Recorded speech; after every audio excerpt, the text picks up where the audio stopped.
炒麵，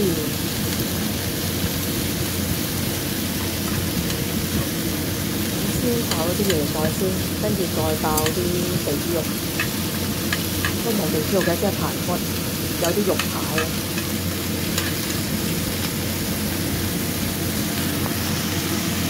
嘅嘢又打碎啦，同埋今日喺麵廠買咗啲麵嘅，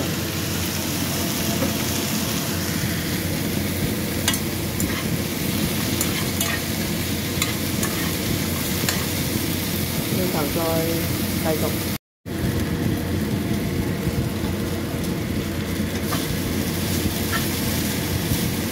其實個麵已經係熟咗啦，所以咧就炒香佢，跟住就調少少味。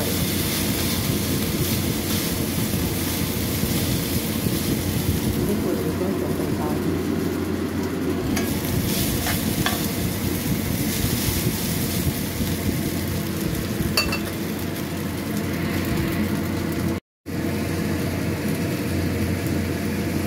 有少少老抽。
啲豬肉熟咧，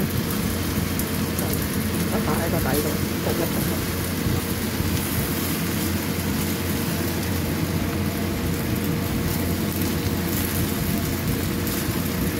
一陣間上啲再用，就差唔多啦。而家上碟啦可以。咁今日炒麵就分享完啦。多謝你哋入嚟睇啊！最好 follow 埋我啦，我都想多啲人去交流下嘅，我又唔係煮得好叻，但係只不過係好基本嗰啲屋企餸，咁就一路學一路做一路學習中嘅。咁多謝晒，記得 follow 我啊，拜拜，俾個 like 我啊，多謝支持。